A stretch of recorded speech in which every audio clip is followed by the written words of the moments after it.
Hello everyone, मैं advocate Tulsiram Singh. कैसे हैं आप? आशा करता हूँ अच्छे हों और इस अच्छे होंगे। और इस समय मैं एक अपने पास क्रिमिनल केस आया हुआ है, और जिसमें क्लाइंट ने किसी को as a personal business purpose से व्यवसाय के लिए पैसे दिए थे। तकरीबन 4 लाख के आसपास में एक बार दिया था, और 2-3 महीने बाद 4-4.5 लाख रुपए और दिए थे। मतलब 8.5 लाख के आसपास में दिया था। और क्या होता है,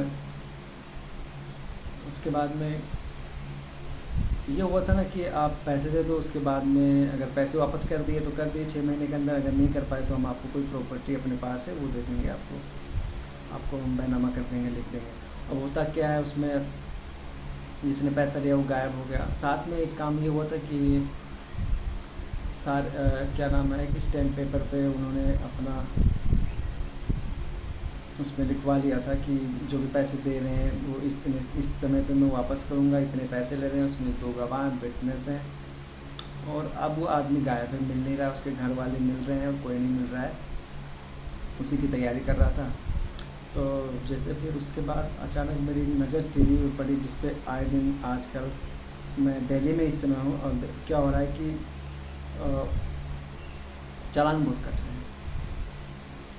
मतलब यहाँ तक, और काफ़ी न्यूज़ में भी आ रहा है कि पीछे बैठने वालों के भी चालान कट रहे हैं। जो 4 व्हीलर गाड़ियों में पीछे बैठते हैं तो उनके भी चालान कट रहे हैं। तो सवाल ये पड़ आता है आदमी के दिमाग में। कई लोगों तो पूछ भी रहे थे कि क्या पीछे बैठने वाले भी सीट बेल्ट लगा सकते हैं, और कट किस ले रहा है, सीट बेल्ट को लेकर कट रहा है। तो जी हाँ, देखिए, सीट बेल्ट तो सबके लिए ज़रूरी है। तो अगर हम बात करते हैं सीट बेल्ट, अब जैसे कुछ लोगों ने पूछा था कि भैया अगर पहले की जो गाड़ियाँ आती थी, तो जो परिवहन मंत्रालय ने क्या गाइडलाइन जारी की है, मैं उसके बारे में डिस्कस करूंगा और आपसे बात करूंगा, और आपको सारी जो भी आपके कन्फ्यूज़न है उसको दूर किया जाएगा। नंबर 1, लोगों का कहना है कि जो पुरानी गाड़ियाँ, पहले की जो गाड़ी आती थी उसमें सीट बेल्ट पीछे नहीं होता था, तो क्या उसका भी चालान कट जाएगा? जी बिल्कुल नहीं। अगर आपकी पुरानी गाड़ी है, उसमें सीट बेल्ट नहीं है, तो पुलिस आपका चालान नहीं काट सकती। ऐसा परिवहन मंत्रालय ने गाइडलाइन जारी किया है। लेकिन अगर सीट बेल्ट है तो आपको सीट बेल्ट बांधना पड़ेगा, अन्यथा आपका चालान कट सकता है। नंबर 2 ये है कि कुछ लोगों का कहना है कि अगर 3 लोग बैठते हैं पीछे की सीट पे, तो सीट बेल्ट तो 2 ही होता है। तो क्या तीसरा आदमी कैसे सीट बेल्ट बांधेगा? तो उसके लिए वो जो कन्फ्यूज़न है, जो परिवहन मंत्रालय ने जारी किया है अपनी गाइडलाइन, मैं बताना चाहूँगा आपको। उसमें क्या कहा है सीधे कि देखिए, अगर कोई कंपनी, अगर कोई गाड़ी बनाने वाली कंपनी अगर 2 ही सीट बेल्ट पीछे अगर बनाती है, तो इसका मतलब ये हुआ कि पीछे 2 ही लोगों की बैठने की सीट है। अगर 4 बैठ गए, 5 बैठ गए या 3 बैठ गए तो गलत है। मतलब उसको, उसमें चालान तो कटेगा सीट बेल्ट ना बांधने का। दूसरा चालान ये कटेगा ओवरलोडिंग का। तो ध्यान रहे, आप सीट बेल्ट जरूर बांध के निकलें घर से, और ओवरलोडिंग ना करें।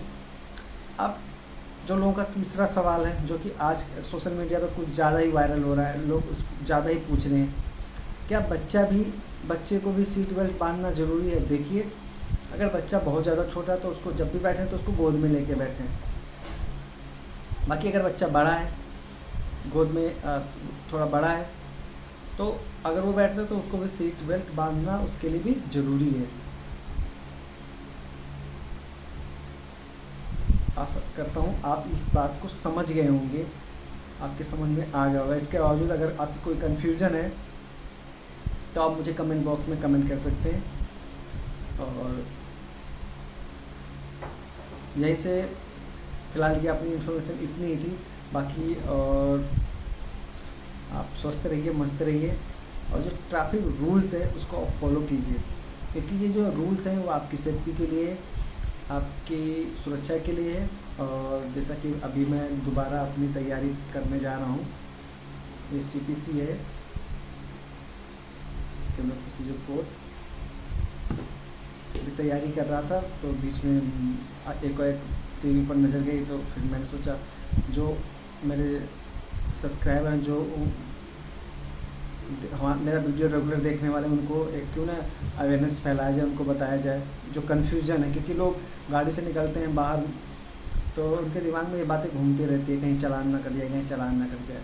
तो जो कन्फ्यूजन था वो मैं केवल दूर करने के लिए, जो आपके दिमाग में बार बार घूमती रहेगी, आपका दिमाग बटेगा तो एक्सीडेंट होने के चांसेस रहते हैं, क्योंकि दिमाग बटा रहेगा, आप गाड़ी सही से चला नहीं पाएंगे। इसलिए मैंने ये वीडियो बनाया है। और अगर परिवहन या मोटर परिवहन विभाग या मोटर व्हीकल एक्ट से रिलेटेड अगर कोई भी आपका कोई सवाल है तो आप मुझे कमेंट बॉक्स में कमेंट कर सकते हैं। और हाँ, चैनल पर नए हैं तो ज़रूर सब्सक्राइब कीजिएगा और बेल आइकन को ऑन पे कर देना, ताकि मेरी कोई भी लेटेस्ट वीडियो हो आपको पहुंच जाए, आप तक पहुंच जाए। मैं वीडियो बनाता हूं जो लीगल टॉपिक पे बनाता हूं, आपके जो गाइडलाइन होती है उसके बारे में बनाता हूं, ताकि लोगों को अवेयरनेस फैलाया जाए, लोगों को पता रहे। कभी कभी अनजान में लोगों को पता नहीं होता और उसमें 420 के भी शिकार हो जाते हैं। तो वो चीज़ अगर पता रहेगी तो आप जो आपके अधिकार के बारे में पता रहेगी, आपको लॉ के बारे में पता रहेगी, तो आप उन फ्रॉड से बच सकते हैं। इसलिए फिर मिलूँगा। फ़िलहाल अब स्टडी करना है, तैयारी करना है, क्योंकि जो केस आया हुआ अभी मैं थोड़ी देर पहले जिक्र कर रहा था, उसकी तैयारी करके आगे उसको प्रोसेस में लाना है। इसलिए मैं ज़्यादा टाइम नहीं दे पाऊँगा, बट कोशिश करता हूँ कि डेली 1-2 वीडियो डालूँ, ताकि जो मेरे रेगुलर वीडियो देखने वाले हैं उनको मेरी इन्फॉर्मेशन मिलती रहे, कुछ नया सीखते रहें। ठीक है गाइस, फिर मिलेंगे एक नई वीडियो के साथ। तब तक के लिए बाय बाय, गुड नाइट, जय हिंद।